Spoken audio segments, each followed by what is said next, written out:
Hujan deras membasahi kaca depan mobil Andi saat ia mengemudikan mobil Gojeknya melewati jalanan Jakarta yang macet malam itu. "Naik bang ke mana?"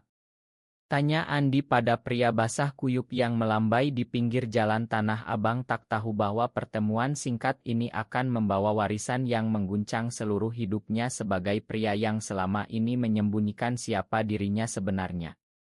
Andi berusia 28 tahun, lahir di Bandung dari keluarga sederhana yang sangat konservatif. Ayahnya sudah meninggal 5 tahun lalu dan ibunya kini tinggal bersama kakak perempuannya di kampung, selalu menelepon setiap minggu menanyakan kapan Andi akan menikah dengan gadis baik-baik.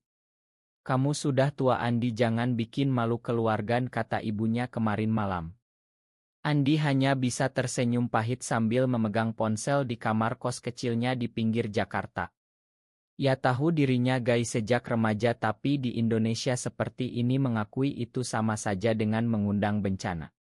Teman-teman sesama sopir Gojek sering bercanda kasar tentang cowok banci dan Andi selalu tertawa ikut, tapi hatinya seperti ditusuk.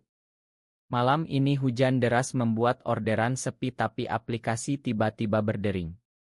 Penumpang bernama Surya, usia 55 tahun, tujuan kawasan Elite Menteng. Andi menghela napas panjang, mengaktifkan wiper dan melaju. Saat penumpang naik, mobil langsung dipenuhi aroma parfum mahal bercampur bau basah.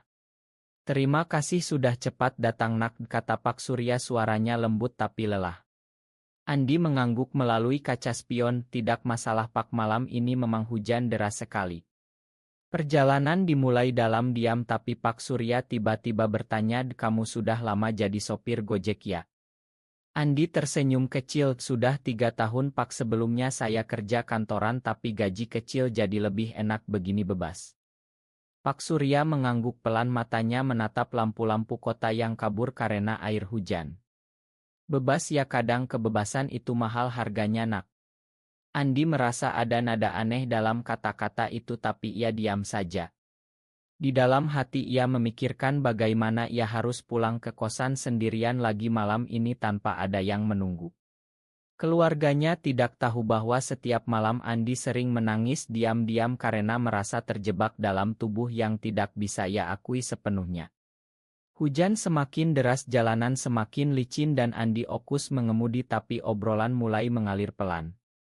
Pak Surya bercerita tentang anak laki-lakinya yang sudah meninggal 2 tahun lalu. "Dia mirip kamu nak, pintar tapi selalu kesepian." Andi merasa ada sesuatu yang familiar dalam cerita itu, tapi ia tidak berani bertanya lebih dalam. Mobil terus melaju melewati lampu merah yang berkedip di tengah badai. Andi tidak tahu bahwa beberapa jam lagi hidupnya akan berubah total. Mobil Gojek Andi terus merayap di tengah banjir kecil yang mulai menggenangi jalan menuju Menteng. Pak Surya tidak banyak bicara lagi, tapi matanya sesekali melirik Andi lewat kaca spion seolah sedang menimbang sesuatu. "Kamu punya pacar nak?" tanya Pak Surya tiba-tiba, membuat Andi hampir menginjak rem mendadak. "Belum Pak, sibuk kerja," jawab Andi cepat sambil berusaha tersenyum. Dalam hati ia merasa jantungnya berdegup kencang. Pertanyaan seperti ini selalu membuatnya gelisah karena ia takut rahasianya terbongkar. Di Indonesia menjadi gay berarti hidup dalam bayang-bayang, takut dipecat, takut dikucilkan keluarga, bahkan takut diserang. Pak Surya menghela napas panjang. "Saya dulu juga bilang begitu pada anak saya. Dia pintar sekolah di luar negeri tapi pulang ke sini malah menderita karena tidak bisa jujur dengan siapa dirinya." Andi diam saja, tangannya menggenggam setir lebih erat. Ia merasa Pak Surya sedang menggali sesuatu yang ia simpan rapat-rapat. Hujan masih deras, suara wiper berirama seperti detak jantung Andi yang gelisah. "Saya lihat kamu nak seperti anak saya dulu," selalu tersenyum di luar tapi matanya sedih, dilanjut Pak Surya pelan. Andi menelan ludah, mungkin hanya capek Pak kerja malam terus. Tapi dalam hati ia tahu itu bohong. Setiap hari ia berpura-pura normal di depan teman sopir lain di grup chat. Mereka bercanda tentang cewek cantik sementara Andi hanya mengirim emoji tertawa. Keluarganya di Bandung juga terus mendesak kapan bawa calon pulang. Ibunya bahkan sudah memilihkan gadis tetangga. Andi pernah mencoba pacaran dengan perempuan 2 tahun lalu tapi gagal karena ia tidak bisa berbohong pada perasaannya sendiri. Mobil akhirnya memasuki kawasan elite menteng rumah-rumah besar dengan pagar tinggi. Pak Surya tiba-tiba memegang dada kirinya, wajahnya memucat. "Pak, Anda baik-baik saja?" tanya Andi khawatir.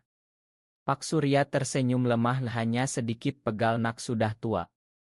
Terima kasih sudah mengantar dengan sabar. Kamu anak baik."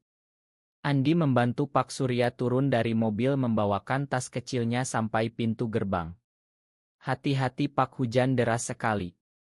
Pak Surya menatap Andi lama seolah ingin mengatakan sesuatu tapi akhirnya hanya mengangguk dan masuk ke rumah mewah itu. Andi kembali ke mobil basah kuyup tapi hatinya hangat aneh. Ia tidak tahu bahwa itu adalah pertemuan terakhir dengan Pak Surya. Beberapa jam kemudian saat Andi baru saja selesai makan mie instan di kosannya, ponsel berdering nomor tidak dikenal.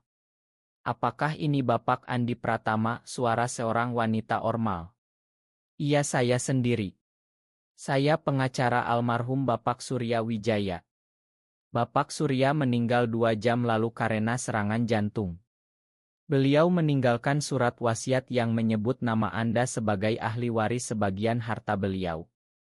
Tolong datang ke kantor besok pagi." Andi terduduk lemas, ponsel hampir jatuh dari tangannya. Warisan dari orang yang baru saja ia jemput. Dunia seolah berputar. Pagi berikutnya Andi berdiri di depan gedung mewah di kawasan Sudirman, tangannya berkeringat dingin. Pengacara wanita bernama Burina menyambutnya dengan ramah dan langsung membawa ke ruangan pribadi. Bapak Surya Wijaya adalah pengusaha sukses di bidang properti. Beliau meninggal mendadak tapi sudah menyiapkan wasiat ini sejak 2 bulan lalu setelah pertemuan dengan Anda semalam. Andi masih syok, "Tapi saya hanya sopir Gojek Bu, saya tidak kenal beliau sebelumnya." Bu Rina tersenyum tipis. Pak Surya bilang pertemuan singkat itu membuat beliau melihat kembali anak laki-lakinya yang meninggal karena depresi akibat tekanan masyarakat. Beliau ingin Anda menerima rumah di Menteng senilai 5 miliar rupiah dan dana tunai 2 miliar rupiah dengan satu syarat. Andi menahan napas. "Syaratnya adalah Anda harus hidup sesuai dengan hati nurani Anda, tidak lagi menyembunyikan siapa diri Anda sebenarnya." Pak Surya bilang Anda mirip sekali dengan anak beliau. Andi merasa dunia berhenti berputar. Bagaimana Pak Surya bisa tahu? Apakah obrolan di mobil semalam sudah cukup membongkar rahasianya? Air mata Andi mengalir tanpa bisa ditahan. Ia pulang ke kosan dengan dokumen wasiat di tangan tapi hatinya campur aduk antara bahagia dan takut. Malam itu ia menelepon ibunya di Bandung. "Ibu, Andi dapat warisan besar dari orang asing." Ibunya girang sekali. "Alhamdulillah nak, sekarang kamu bisa pulang kampung, beli rumah dan nikah." Andi tidak bisa tidur malam itu. Ia memikirkan syarat wasiat itu, hidup jujur dengan diri sendiri. Tapi di Indonesia bagaimana? Besok pagi ia sudah harus mengurus transfer dana dan rumah. Teman sekosannya yang juga sopir Gojek bernama Budi bertanya curiga, "Kamu dapat duit dari mana Andi? Tiba-tiba beli motor baru?" Andi hanya tersenyum, "Reki dari Tuhan Bud." Tapi dalam hati ia tahu ini awal dari masalah baru. Keluarganya mulai mendesak lebih keras. Kakaknya menelepon, "Kamu sekarang kaya, jangan lupa bantu adik-adikmu di kampung." Andi merasa terjebak antara keinginan untuk bebas dan ketakutan kehilangan keluarga. Ia memutuskan untuk tidak langsung mengaku sebagai gay tapi mulai merencanakan bisnis kecil kaya sederhana dengan dana warisan. Hari-hari berikutnya Andi sibuk mengurus administrasi rumah baru di Menteng. Tetangga-tangga elite melihatnya dengan curiga karena ia masih memakai jaket Gojek. Suatu sore saat Andi sedang membersihkan kai baru yang akan dibuka minggu depan, seorang pemuda tampan masuk mencari kopi.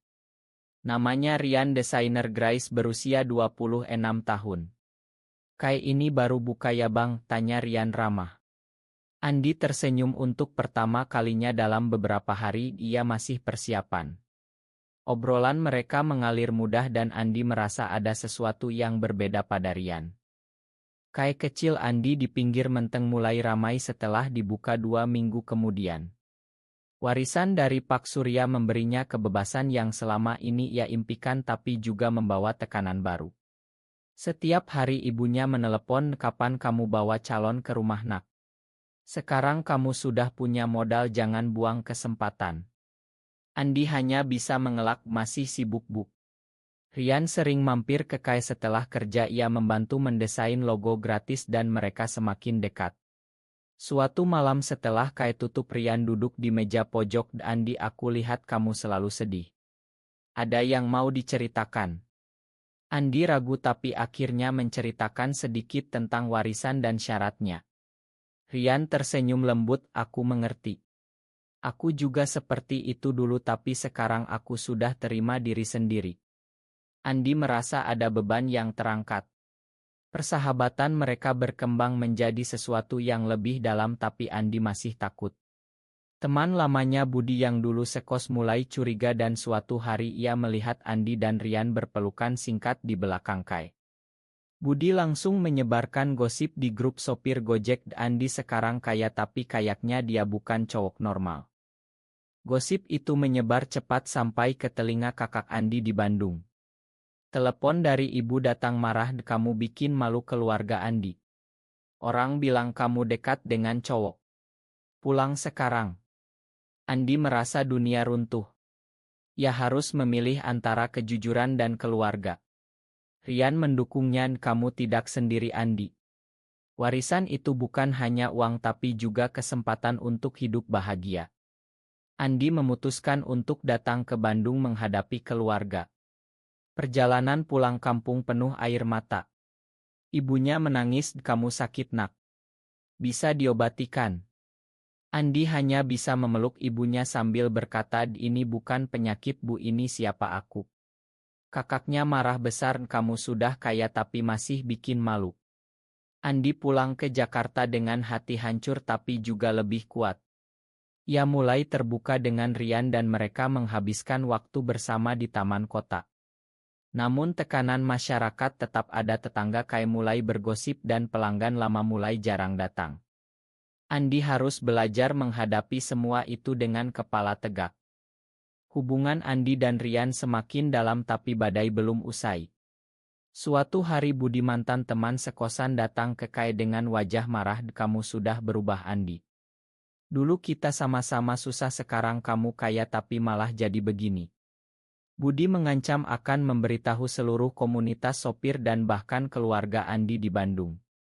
Andi merasa dikhianati oleh orang yang dulu ia anggap saudara.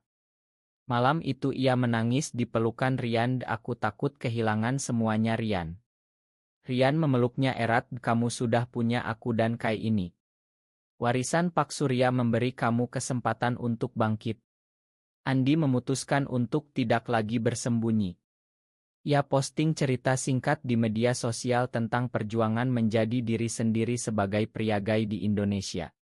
Postingan itu viral dan banyak dukungan datang dari komunitas Jakarta. Tapi keluarganya marah besar, ibunya menangis di telepon, "Kamu mau bunuh ibu ya nak?" Andi harus membuat pilihan sulit, ia sementara menjauh dari Rian agar keluarga tenang tapi hatinya hancur. Selama 2 minggu Andi hidup sendirian di rumah warisan memikirkan hidupnya. Ia mengunjungi makam Pak Surya dan berterima kasih dalam hati. "Terima kasih Pak, karena Bapak saya belajar berani." Perlahan Andi mulai bangkit, ia merekrut karyawan baru untuk Kai dan bisnis mulai stabil lagi. Rian datang lagi suatu sore dengan bunga, "Aku tidak mau menyerah Andi." Mereka berpelukan lama di teras Kai dan Andi merasa akhirnya menemukan rumah. Tapi konflik dengan keluarga masih berlanjut, kakaknya datang ke Jakarta memaksa Andi kembali ke Bandung. Andi menolak dengan tegas, "Aku mencintai kalian tapi aku juga harus mencintai diriku sendiri." Kakaknya pergi dengan marah tapi Andi tahu ini langkah yang benar. Persahabatan dengan teman-teman baru di komunitas memberinya kekuatan dan ia mulai membantu anak muda gay lain yang sedang berjuang. Hidup Andi mulai berwarna lagi meski masih ada luka. Setahun kemudian Kai Andi sudah menjadi tempat aurit komunitas kreatif di Menteng. Rian kini tinggal bersama Andi di rumah warisan mereka menghabiskan malam-malam dengan tertawa dan berbagi mimpi. Keluarga di Bandung perlahan mulai menerima meski belum sepenuhnya ibunya pernah datang berkunjung dan melihat betapa bahagianya Andi. Mungkin ibu salah dulu nak, kata ibunya sambil memeluk Andi. Andi tersenyum, yang penting sekarang bu kita masih keluarga. Masyarakat sekitar juga mulai menghargai Andi karena kayaknya membantu banyak anak muda. Andi sering mengingat Pak Surya dan syarat wasiat itu hidup jujur. Ia tidak pernah menyesal. Suatu sore di taman kota yang sama dengan Otto di thumbnail cerita ini Andi dan Rian berpelukan di bawah sinar matahari sambil memandang masa depan. Terima kasih sudah menemani aku Rian. Rian mencium kening Andi, kita saling menemani selamanya. Andi akhirnya benar-benar bebas. Apakah warisan uang lebih penting daripada keberanian hidup sebagai pria gay yang jujur dengan diri sendiri? Benar atau salah?